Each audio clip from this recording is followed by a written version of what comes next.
This episode starts with one of the most ridiculous things I've ever seen in a TV show. We're back in the old pre-colonial Americas. There's two tribes playing some sort of a sport. The loser of the game has to leave the area forever. Maya's ancestor Loak is the best player on the red team. Loak dominates and it seems like they are headed to an easy victory. The score is like 7-2, first to 10. Then we cut to some giant fella in a hut and someone comes and tells him that it's time for him to join the game. Well, he single-handedly turns the tide of the game. It comes down to the deciding final point and Loak gets her ancestor's, strength? Agility? She grabs the ball and does a flip to win the game. Now, why didn't the blue team have their best player on the field all game?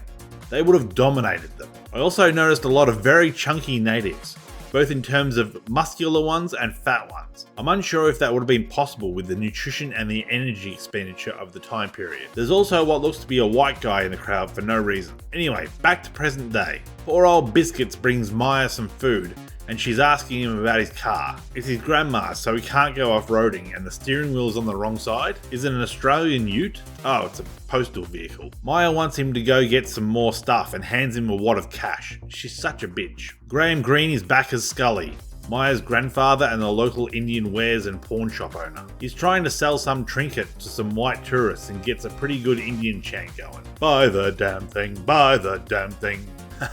Classic Scully. He's the best thing about this show. Maya's asking Biscuits for one more thing. Lady, all you've done is take. Maya jumps off a bridge onto a train. Terrible editing here. She lands on the roof and slips a bit as she's tethered to the bridge. But the train is travelling fast.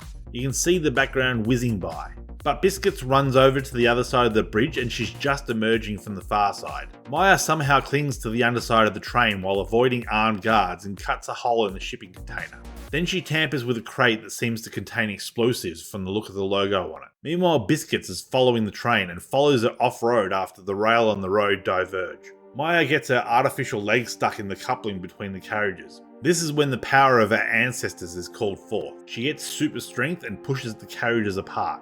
Her palms glow too. Maya makes a Zack Snyder style 50-foot leap from the back of the train onto Biscuits' truck, just before a tunnel blocks their path. Biscuits brings the car to a halt and looks in the tray and sees nothing. Somehow Maya ended up hanging from the back of the tray? I don't understand how that is possible. She would just fall to her death. Turns out Maya put a trap in the crate and it killed a heap of Fisk's men and nearly kills a named NPC. Grandpa Scully gets the job of recreating her destroyed prosthetic, which he does it in about an hour. But now it's all squeaky. Will that come into play later when she has to sneak? She sees a statue of Chuffa, the first Choctaw, and Scully tells her the story of how they come to family when they're in need. He also hints that she should see her grandma. Maya actually thanks Scully in this scene.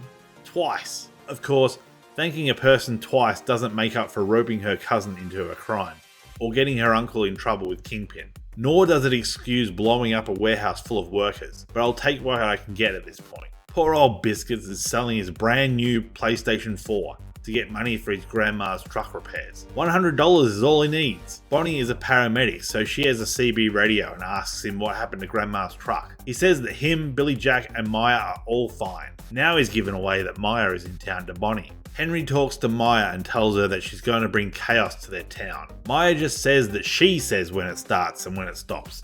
That's not chaos, that's power. I'd turn her in myself. Maya for some reason shoots at the swing set in her backyard and her ancestors decide this is the time of need and come to her with fabulous secret powers. Annie Oakley must be coming to give her the power of poppin' caps. This episode was a little better, but still only a 5. I can't get behind such an unlikable character as Maya. I never want to call her Echo because she never even changes into a costume. She's just the same person at all times. She's making the lives of everyone around her more unbearable. She's taking advantage of poor Biscuits. She's not spoken to her supposed best friend Bonnie, who had to find out about her being in town secondhand. Again, the signing slows down the conversation to a snail's pace and really fails to convey any kind of emotion or nuance. I'm not sure how they could remedy this, maybe some lip reading, but at that point she may as well be able to hear.